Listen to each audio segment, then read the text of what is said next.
going to talk to you about Sonic Mania.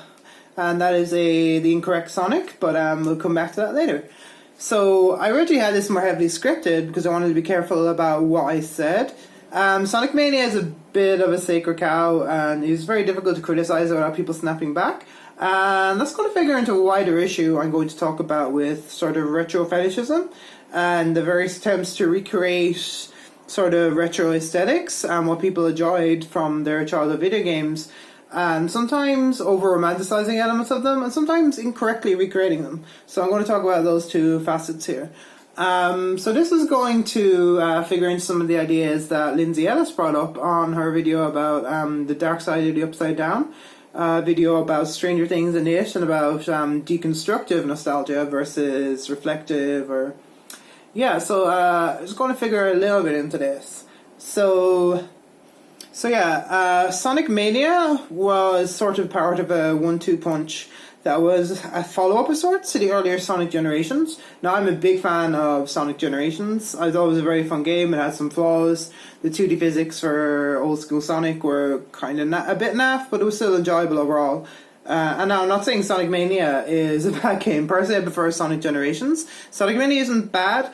It's just that in this context, the 1-2 follow-up to Sonic Generations, along with Sonic Forces, I think it was a poor follow-up. Of course, Sonic Forces is its own truckload of dodginess. But, Sonic Mania, retro throwback, follow-on to Sonic Generations, of a sort, also sort of the true Sonic 4, etc. So it's a very, very sort of lauded, well-respected game, and it's really sort of a fan game, in kind of, well, it's coming from sort of fan gaming culture in a sense.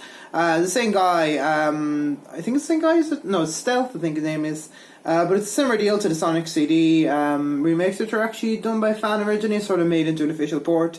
I guess they lost the source code or something, so they recreated Sonic CD. And Sonic Mania often gets credited with Sonic CD. Sonic CD is kind of mentioned as a major inspiration behind it, because Sonic CD of itself kind of had its own aesthetic. And the aesthetic Sonic Mania kind of borrows off are not just retro, but particularly the first three games, Sonic 1, Sonic CD, Sonic 2, which had this very late 80s, early 90s, sort of kind of abstract aesthetic. Once you get to Sonic 3 and Sonic and Knuckles, you're kind of halfway to the adventure aesthetic. So retro stuff would include Knuckles, but less of that aesthetic, where it started to get a bit more, a little bit, some of the graphics are a bit more sort of based off real images, not entirely, but if you look at like Angel Island Zone or some of those, they do look a little bit more realistic, and you have the more 3D Sonic model. So there's a lot of stuff in Sonic Mania that's very retro and calls back to the first couple of games, specifically like the art style tends to, especially, and like the sprite, it's obviously based off the Sonic 1, 2 and CD sprites, not the Sonic 3 sprite, which is a little bit more three-dimensional looking. So already kind of we have a bit of a retro fixation within a retro fixation, and kind of harkening back, because Sonic 2 is what a lot of people associate with sort of the golden age of Sonic, and that's sort of like the best Sonic game in a lot of people's minds. Personally, for me, it's a tie between Sonic 3 and Knuckles. I'm going to include them as one game, and Sonic CD, and I put Sonic Adventure not too far after that, but that is my own sort of nostalgia, I suppose. So I grew up with both the 2D and the 3D games. I'm one of those annoying, slightly older millennials. It's kind of this weird in-between generation. So I have nostalgia for both 2D and 3D Sonic, but a little bit more for the 2D maybe in the cartoon eras, technically, but I guess being in that in-between era, I don't romanticize it quite as much. Personally, I think the Sonic games, the original few, actually aged really well. The physics that they have are really smooth, and it's very interesting how they're done too. A lot of modern sort of remakes and fan games use what are called sine and cosine tables to map the sort of the different movements. What was called track stitching in the original ones, where Sonic follows the floors and his momentum is transferred up into curves and that. So they're quite an interesting way of doing that in the original, and there's a lot of technical things that are very cool about the original games, like how it compressed the artwork, or how it streamed the sprites directly from the card using almost like RAM. So nowadays, when you see Sonic games, they tend to be able to avail of more modern features, but are obviously less technically impressive in that regard. So looking at that, and these old school kind of ways of doing things and how it tries to recreate that. That's one of the main areas that I have a bit of an issue with it, because Sonic Mania is in of itself a decent game, but not only does it romanticize a lot of what the older games did that maybe wasn't super good, at least in a modern context, but it also kind of does a poor job of recreating a lot of what made Sonic games great in the first place. So, remembering a tiny bit of the script that I had, what a retro throwback does well is emphasizing the good parts of something that really aged well or are very nostalgic in a positive way, minimizes the sort of more negative, sort of the dodgy gameplay mechanics or things that haven't aged as well or were possibly semi-mistakes in the first place.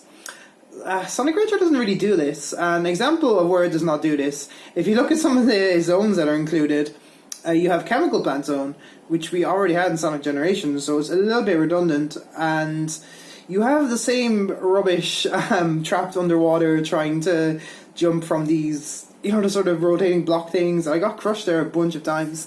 Not that Sonic 2 is a particularly difficult game. It's not. Sonic 1, I'd say, is more so. Aside from the special stages, those are always a little bit annoyingly difficult. So it recreates that bit that's kind of been famous for being a bit dodgy, and it doesn't really do much to alleviate. It actually doesn't do anything at all to alleviate that problem. It just shoves it there. And in general, Sonic Mania has a habit of just taking level design wholesale and shoving it in. So an awful lot of it already is just directly imported from the original game. So it takes a lot of heat of like those Sonic 2 extended type fan games where they put Hidden Palace Zone or just Till Zone back into it. It does remind me a lot of that, but it's also trying to be an original game. And the benefit of Sonic Generations is that it couldn't just recreate the levels wholesale. They were using a 2D, 3D kind of graphics engine for the classic levels, and it basically had to recreate them and make some changes, and that was really nice. You got something original when you were playing it. It was a bit like watching a Marvel movie. Even if you've seen the comics, there's a lot of familiar elements, so it does something hopefully new and cool with it. And Sonic Mania is sort of an odd mishmash of just lifting things and trying new things, and a lot of and so not only do they like lift Chemical Plant Zone, it lifts some of the bosses wholesale as well, and was very interesting for me, and I'll come back to talking about the difficulty level of it later. And again, not that it's a super difficult game, but the sort of difficulty that's in it is not very positive. It takes some of the, I think you fight the final boss of Sonic 2 in the very first zone, and you also fight the Sonic 1 final boss at some point, but that was kind of fun, and it often brings on interesting twists too. That's one thing it does quite well. Sometimes the bosses that are old school bosses, they'll change them. Like with the Sonic 2 final boss, the arms kind of extend as they shoot down, and the Sonic 1 sort of crusher machine, after you beat it the first time, like, oh, is that it? But then it does this extra little thing where it comes down faster, and that's kind of fun. It's kind of cool, and it does a lot of nice little inventive things like that. But a lot of the time, it just takes those elements wholesale, and the new things it puts in, which is what I'm going to move on to now, don't necessarily make up for that. I think the level design, people reference Sonic City, and some people think Sonic City had quite odd level design compared to the others, not as fluid.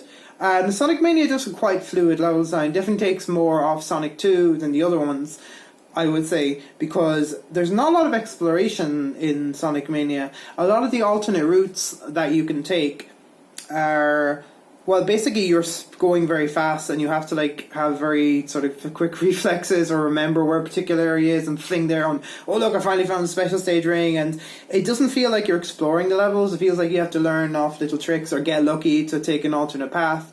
A lot of the levels can be quite long and repetitive, and it doesn't feel worth exploring them a lot of the time. Compared to Sonic City, one thing it did do quite well is that it felt fairly non-linear and you could usually transfer from place to place. And the pace of the levels is also an issue. It's not as bad as, for example, Sonic Advance 2, which another game a lot of people romanticize because they grew up with it, I guess. But it has this it's like one of the fastest Sonic games, where you also just slam into things. A lot of the more modern 3D Sonic games have the same issue. And so there is a habit in this of having little pitfalls and things, and you tend to play the game slower. It's one of the more difficult ones to hold onto your rings, I find personally, but I think I'm more conscious of holding onto my rings because there's less opportunities to get extra lives.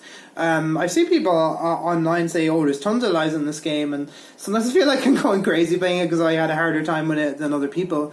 In fact, I only just finished it without the Chaos Emeralds today. And talking about the Chaos Emeralds, the special stages are awful. They're obviously based the most on the Sonic CD special stages, which are my personal favourite. And like mechanically, they're pretty cool, but they're so hard to find the rings. First off, things aren't hidden in the locations that things are normally hidden in Sonic games.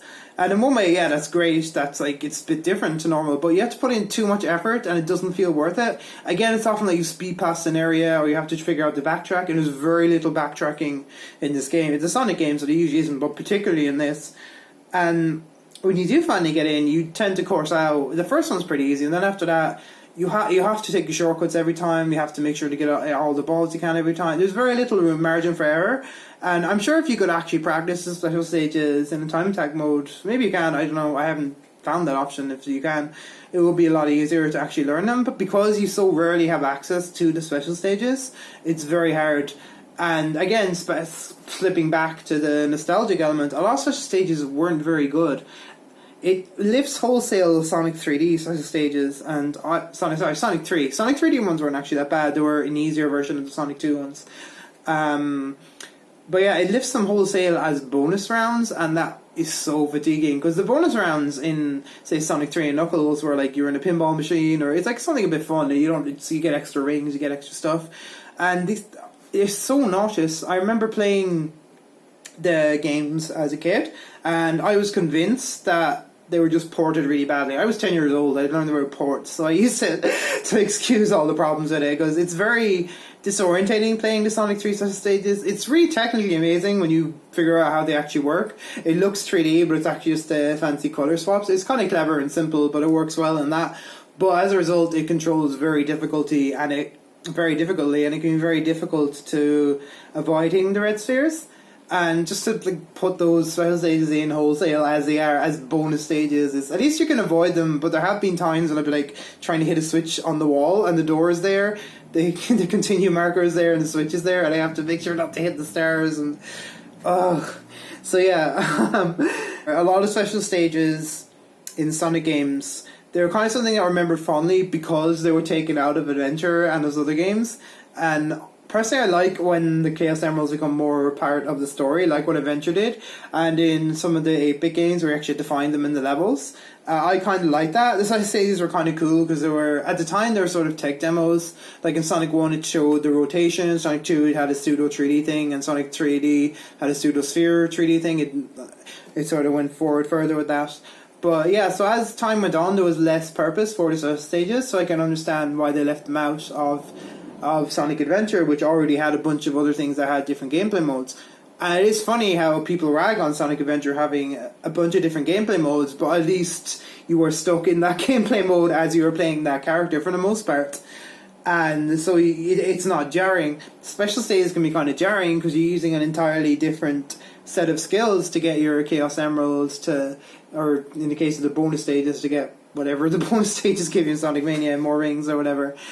So yeah, they don't necessarily glue with the fabric of the game very well, and yeah, it is super disorientating, especially the Mania ones just throw you out so quickly. And again, they're based heavily off the Sonic CD ones, which I actually really like. I thought that was so cool, because it was like it was like the Mode 7 kind of thing, and I just like the whole UFO thing was weird, and they were kind of fun just running around these little Mario Kart-esque levels.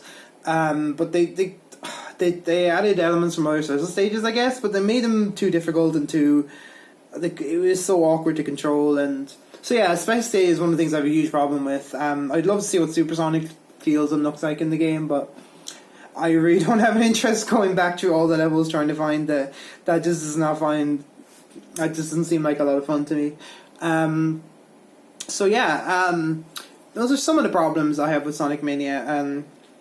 But again, it is that two-part retrofixation where, number one, it sort of excuses some of the past ills of the series, but Sonic doesn't have a lot of it. Again, it's aged a lot better, it's not as clunky than a lot of the games, but special stages are one area where it is quite clunky. And secondly, where it tries to recreate what did make the games work, like with the level design, but doesn't necessarily do a great job of it. Here's where Sonic Mania does do very well. Unlike the Sonic Advance games, where the levels seem to be generic placeholders, where they just get a tile set and make a level and they have some springs. Sonic Mania does understand that what makes levels cool in Sonic is having different gimmicks and things like that. And gimmick sounds like a negative connotation, but with the way the flow works in a Sonic game, things sort of speed you up or you use your speed in different ways. And that is something Sonic Mania for the most part does quite well, and even adds cool new gimmicks to some of the older levels, and that's really fun. So that's something I do quite like about it, as compared to the advanced games and other sort of modernized attempt at the 2D Sonic idea. Like, it is a modern attempt to make a Sonic game a 2D Sonic game, and there's a lot more they could have done with that. And even looking, for example, at the character selection, they released Sonic Mania Plus that lets you play Ray and Mighty, and they've been kind of an ongoing joke in Sonic Generations, a sort of spiritual predecessor, because they've been missing for a very long time. There's no Amy in the game. She does appear in the sort of little spin-off cartoons, but that kind of bothers me, and I think, like, as the one sort of female character in the original sort of classic series that had any notable sort of impact on the lore, it does feel bad not to be able to play as her. And the reasoning why I'm sure they didn't put in is that she wasn't a playable character in a traditional 2D Sonic game. She was playable in Sonic 2 Drift. And this is where we're going to talk about the more general case of sort of conforming to nostalgic expectations, because, Amy, you couldn't play her in a traditional Sonic game. Ray and Mighty, you couldn't either. Mighty 2 was in Chaotix, which is a bit more. Ray was in Sega Sonic Adventure, but at least like that was a running thing. He was running and jumping at Sonic. So I guess they got away with that, and it felt like having Amy in it was a bit too Sonic Advance or Sonic Adventure.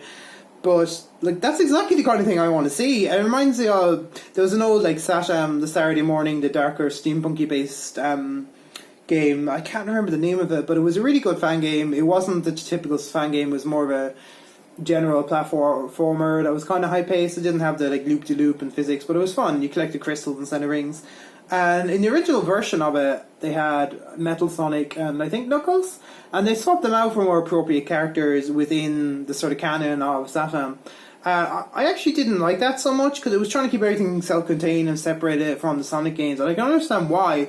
But like, let's face it, everyone back in the day wanted to see Knuckles and Saddam, and see, even if he wasn't a rigid character and he did without him for so long, it would have been really interesting to see how they would have fit him in, especially since they already did a version of Floating Island in it, or Angel Island as it's called now. They could have used that technicality just to make a second one. It doesn't stray. While it does add some new things, it doesn't stray too far from the original mold of the games, and that feels like a wasted opportunity to me. And there is this habit of just like making something that feels like a knockoff of what was already there, rather than saying what would a new Sonic game have actually been like. What if you make a new thing of this, what would it actually have been like? And so going back to Stranger Things and how that does 80s nostalgia, again, that is, like Sonic Mania, it's very much a remix. It remixes a lot of elements, but it does some cool new stuff too.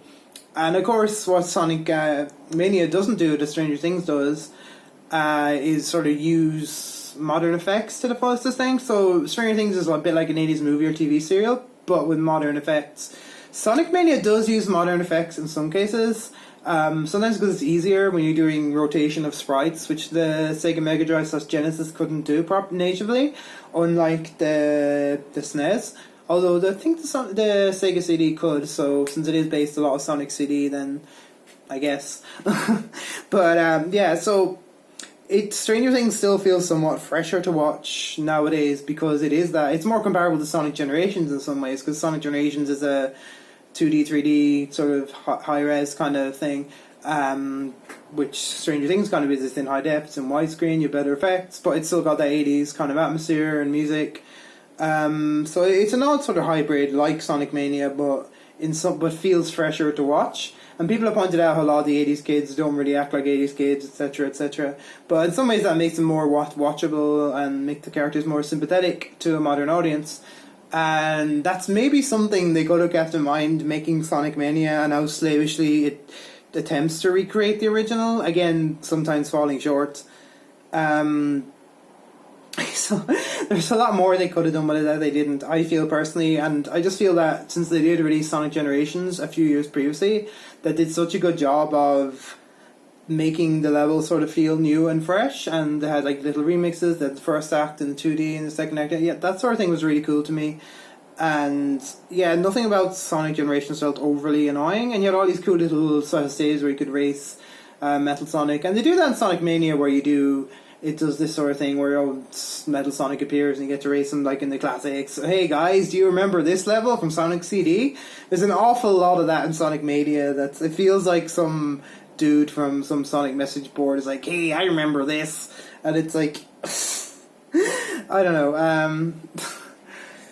So I think again, when we make something that is based off retro aesthetics, retro gameplay, it is, a lot of people see it as less true to form, but I do think minimizing the stuff that didn't work as well and emphasizing the stuff that did work and mixing a little bit but not too much of modern sort of ideas, because the truth is that gameplay has come quite a long way since the 80s and 90s in a lot of ways. Like, again, there are games like Sonic which have aged pretty well, and that modern 2D game interpretations of games necessarily haven't done much better.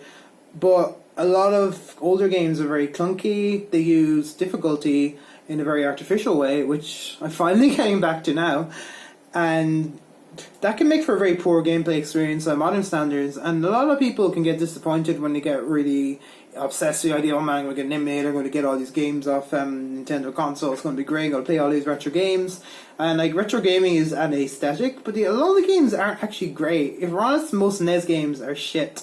And a lot of them are barely playable by modern standards, or you can't actually finish them in some cases. I think it was like that whole Dennis the Menace game, and like just the standards of like there's a lot of problem with modern games, especially the AAA games industry. And we have started again replacing actual gameplay with shit, which is like the microtransactions and this sort of crap. Back in the day, the sort of filler for games and the way they kept people coming back, especially in arcades, was with difficulty. Sonic Mania is not a super difficult game, but it does have a lot of areas where it is frustrating in ways it didn't have to be, especially in terms of the special stages. And that is a huge part of the retro aesthetic for video games in some ways. Especially like when you find like roguelike games, like I'm playing Crypt and Necrodancer, and again, that's a game which is, the base gameplay is really fun, but there's a lot of ways in which is needlessly awkward, and they proved it themselves by releasing a game that is basically Crypt of the Necrodancer without all the crappy bits and with Zelda, so it's like, yay. I don't have the money to buy that game right now, but like, I don't understand why they didn't just go back and add some of those features. And Sonic Mania is full of stuff like that too, where it's like, I don't understand why they didn't add these things that they came up with later, and I just feel really fatigued even talking about this, because Sonic Mania is so well loved, and the whole retro thing is so wound up in this idea of calling back to these old gameplay mechanics and in difficulty. And so difficulty is a difficult subject to talk about, because again, it's the whole get good thing, the whole your Dark Souls and your that, and but there's different types of difficulty. Like, some people like Dark Souls because they say if the difficulty feels fair and you actually have a proper learning curve. And other times difficulty isn't so much difficulty as how much you tolerate a bad control system. And I think we need to be prepared to say that something is just bad design. And one of the great get out of jail free cards of making something retro is that nothing is bad design, because it's something that was done before and therefore it is good. As long as it was done like enough years ago, that means it was a good. If it was done maybe 10 years ago on an Xbox 360, then maybe it's... But if it's retro enough, then you can't criticize it, even if it's a poor attempt at recreating that retro mechanic. But never mind. So I'm not a fan of overly difficult games. Sonic Mania is not a super difficult game, but again, the ways in which it is difficult can be really annoying. There can be a lot of sort of little pit traps where the levels don't flow quite as well as the originals. Of course, I could be romanticizing the originals, since it has been a little while since I played them, but I played Sonic CD within the last couple of years, and I don't remember being this frustrating, and you constantly like feel the need to slow down, and so that's sort of a bad thing in a Sonic game. I think people overrate how much speed is involved in a Sonic game, because again, Sonic Advance 2 was a bit of a mess, as are some of the modern 3D games. But yeah, it just feels like you're constantly slowing down, and oh no, there might be something. It's not terrible for that, again, compared to some of the other Sonic games that do it, but it could be better, and it's a shame it isn't. So flow is really important in a Sonic game, and difficulty, retro style difficulty, or artificial difficulty as they call it, because you see in a lot of games, can really interrupt flow, because it often means you have to stop and you have to think in ways that are often not quite congruent with how the game flows normally. And even with the bosses, the sort of consensus online is like play defensively, let them come to you and you'll get an opportunity. But that like draws the boss fights out way longer than is fun. Like half the time you're best off doing the old Sonic trick of holding onto your one ring and just slamming your head into them like you're some furious barbarian who's lost his sword. Yeah, so that's not the most fun way of doing it, because it feels like you're bypassing the difficult. And that's another thing with a lot of games that have this sort of difficulty, that the difficulty is wrapped up in playing it the right way, and so you feel really cool doing it. And that's one thing Sonic games are really good at, making you feel like you're the shit, because you got these loop-de-loops you do by holding right, and and you have just enough interaction so it feels like you're doing a thing. Some of the more modern Sonic games, like Sonic Adventure, which I personally am a huge fan of, but it does do the set piece thing very heavily, so you're interacting less than maybe some of the original games, but still pretty cool overall. So yeah, Sonic Mania, I don't necessarily get that same feeling of, like you say, Rooftop Run, not the original Rooftop Run, but the Generations one. Like, you do feel like the shit when you're playing that. You're like bouncing rooftop to rooftop from balloon to balloon, and you're fucking running on moves. It's really cool and it's really fun, and it's got this spectacle to it, but it's not a spectacle that gets too much in the way of the gameplay. And spectacle is always in about a Sonic games, as I said, like the level gimmicks and stuff like that, or like having enemies that are bigger than the screen, which gets more and more ridiculous as Sonic games go on, because like, you fight a serpent god in Sonic Adventure, and then a giant lizard with a space station fused to it in Adventure 2. So yeah, that's kind of an ongoing thing. I haven't played the true ending of Sonic Mania, so I don't know what the big bad is, but I imagine it's pretty cool, but possibly also frustrating. So yeah, that's just some of the things I think about Sonic Mania, and I hope that some of those can apply to a lot of retro throwbacks in general. Personally, I'm a fan of retro aesthetics, even though, again, looking at Lindsay Ellis's video and a lot of other things have been written online or filmed online about it, there are issues with that kind of callback to that era. And again, a lot of it wasn't as good as you remember, or a lot of it we don't understand what did make it good. And there's an essay, I think, done by Porpentine, one of Porpentine's friends online, about how the game isn't just the game. It was the experience of the game you had. Like, say, if you're at your cousin playing Donkey Kong Country at your cousin's house, which is a DOS racist lyric, but also something that resonates in my childhood experience. So there's all these experiences wrapped up in these games, and I will find this essay and I'll post a link to it in the either in the comments or the actual description. So playing Sonic as a kid has a whole lot of experiences wrapped up in it, and because of that, it can be very hard to extract what was really great about the games, and recreate a lot about those games that wasn't actually in the games themselves, was sort of part of the meta layer around it. And that's one of the reasons why updating games and adding new things and making them better is actually a good idea, because you can't bring back all that nostalgic feeling, but you can extend what the games did into something a little bit new, or polish them off in such a way that they actually reflect that nostalgia. So yeah, there's ways to do this sort of thing well, and I don't personally think Sonic Mania did it that well. I think Sonic Generations did it better. I don't know about Sonic Forces, I haven't played it. But yeah, and there's tons of fan games out there that do a similar thing with possibly clunkier mechanics. But yeah, so Sonic Mania, I personally think is overrated and has issues, and there's a lot more I could say about it if I'd not lost my damn script. But I have already gone for nearly half an hour, so hopefully it talks some kind of sense. And it is a shame that, for example, this dude here, because the Sonic Boom cartoon was pretty great, it's one of the examples of something new in Sonic that was good and fun. It's a shame that they didn't stick around enough to give them actually good games, and because they are going back to the older Sonics, and people think the 2D Sonics are great, and the episode is the epitome of Sonic, and personally I like the Adventure, and the Sonic Boom cartoon was cool. I'd love to see these franchises move forward and said, look at what Sonic Adventure did right and what we can do right from here on out, instead of wanking off the classics and sometimes forgetting what made those classics fun in the first place, like Guess Who Hours level design. So that's about it. So hopefully you enjoyed this, and you're not going to kill me for pissing on a beloved modern retro classic. So assalamu alaikum and have a good day. Bye.